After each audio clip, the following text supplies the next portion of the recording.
وغیرہ کے سلسلے میں شریعت کی کیا تعلیمات ہیں؟ سب سے پہلی چیز کہ عطر میں اور خوشبو کے اندر مشک اور عنبر کا استعمال کرنا.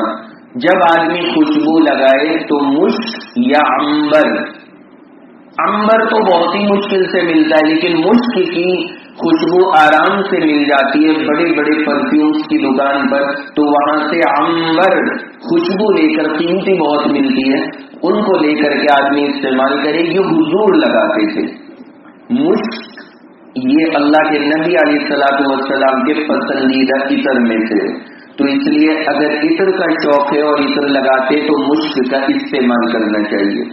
تو جا کر کے دکان کے اوپر، یہ چھوٹی چھوٹی دکانوں پہ تو ملنا بڑا مشکل ہے، جیسے اجمل وغیرہ بڑے پرفیومس والے، ان لوگوں کے یہاں پر یہ چیزیں مل جاتی ہیں. آدمی کو اس پر خرچ کرنا چاہیے اور اچھی عطر لانے چاہیے. اور ہمارے یہاں اگر کوئی آدمی عطر لیتا بھی ہے تو وہ جاتا ہے دکان پہ اور جانے کے بعد کہتا ہے وہ 25 روپے کی بوتل دے دو. وہ 25 روپے میں اتنی بڑی شیشی ملتی ہے اور بس ہم اسے لگا کر کے سوچتے ہیں، اور موبائل جیب میں 10,000 کا اور پیغمبر کی سنت 25 روپے میں.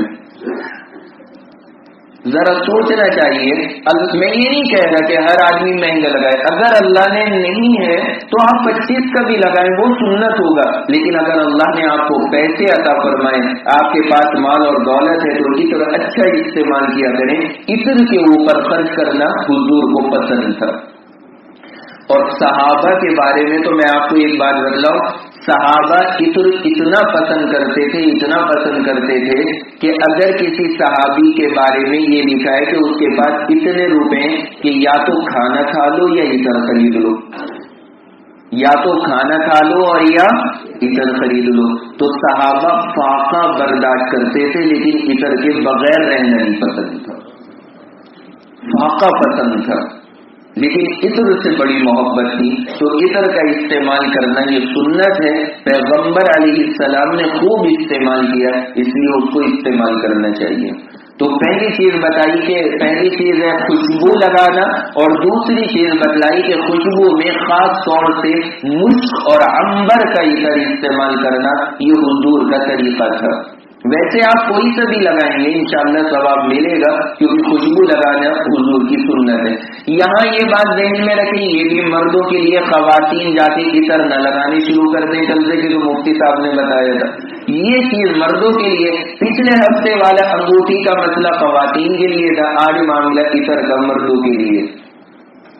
تیسری چیز ہے مردوں کو مردانہ اور عورتوں کو زنانہ خوشبو لگانا. مرد مردانہ خوشبو لگائیں اور عورتیں زنانہ خوشبو لگائیں، یہ ادب ہے.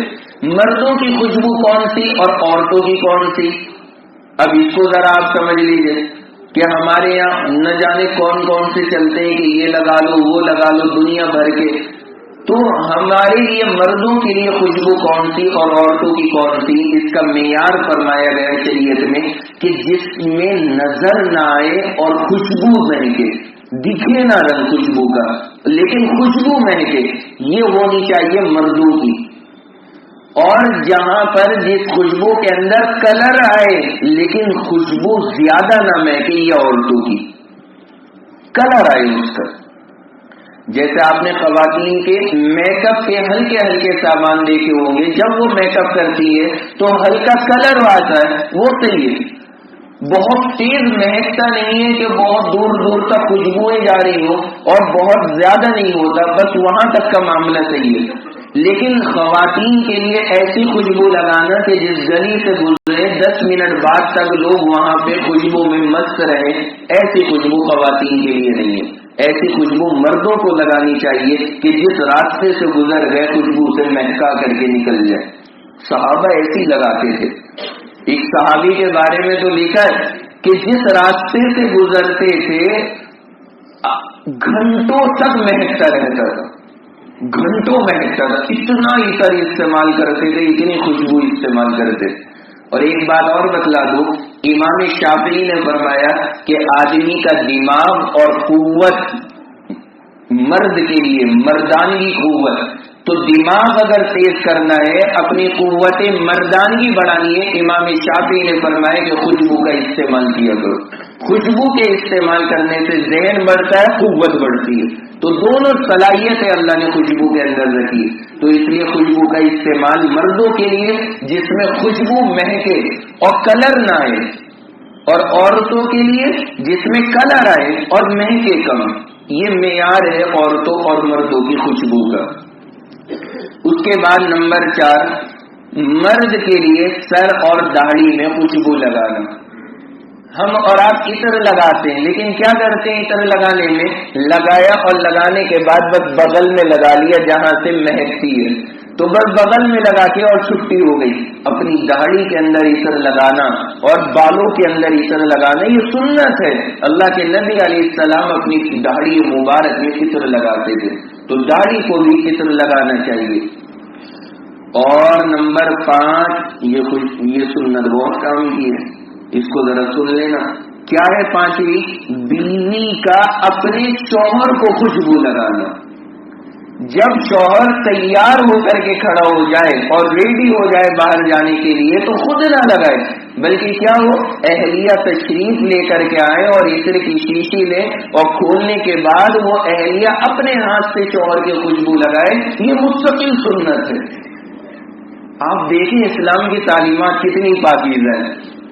تو فرمایا کہ اپنے ہاتھ سے لگانا، یعنی خاتون کا شوہر کی خوشبو لگانا یہ سنت ہے. اس لیے کل سے آپ حضرات اس پر بھی عمل کروا دیجیے گا. قالت عائشہ، اس سلسلے میں حدیث جو ہے ذرا وہ سن لیجیے. حضرت عائشہ فرماتی ہیں طیبت النبی صلی اللہ علیہ وسلم بیدی. حضرت عائشہ فرماتی ہیں میں اپنے ہاتھوں سے پیغمبر کو خوشبو لگاتی تھی. حضرت عائشہ فرماتی ہیں میں اپنے ہاتھوں سے خوشبو لگاتی تھی اور اللہ کے نبی اپنی اہلیہ سے اپنے خوشبو لگواتے تھے. یہ میرے نبی کا طریقہ ہے، اس پر عمل کرنا چاہیے. اور آخری سنت ہے ہتھیلی میں عطر لے کر اسے ہتھیلی میں رگڑنا اور پھر داڑھی اور کپڑوں میں لگانا. ہتھیلی میں عطر لے کر کے عطر لگانے کا طریقہ صحابہ میں ایسا نہیں تھا. ہمارے یہاں تو کیا، عطر کی شیشی لے کے 2 بار یہاں گھس دی اور ایسے ایسے اور گھس دیا اور پھر اسے یہاں گھس لیا. بچے ہی کیا عطر سے؟ کیا بچا؟ صحابہ کیسے لگاتے تھے یہ دیکھیں. صحابہ شیشی لیتے تھے اور یہ ہاتھ ایسے بناتے تھے اور شیشی کو ہاتھ میں یہاں پلٹ لیتے تھے اور عطر بھر کے ہاتھ میں پھر اس کو ایسے پورے ہاتھوں پہ رگڑتے تھے اور جب پورے ہاتھ تر ہو جاتے تھے پھر بدن پہ لگاتے تھے. یہ انداز ہے عطر کے استعمال کرنے کا. خیر میں یہ نہیں کہہ رہا کہ آپ اس طرح لگا لیں، ورنہ آج کل لوگوں کے مزاج بڑے عجیب ہیں، مسجد میں سر میں درد ہونے شروع ہو جاتے ہیں. تو اس لیے آپ ہلکا ہی لگائیں لیکن لگا لیا کریں. ہلکا لگائیں، لگا لینا چاہیے. اس کا اہتمام کرنا بہت ضروری ہے. تو یہ عطر لگانے کے آداب آج آپ کے سامنے عرض کر دیے. عطر کا اہتمام کریں اور یہ سینٹ اور پرفیوم سے اپنے آپ کو بچائیں. بعض پرفیوم میں ناپاکی کا شبہ ہے، بعض میں نہیں ہے. خطرے کی چیز ہے، اس لیے چھوڑ دینا چاہیے. خطرے کا معاملہ ہے، چھوڑ دینا چاہیے. اور عطر جتنا لگائیں گے سنت ہی سنت ہے.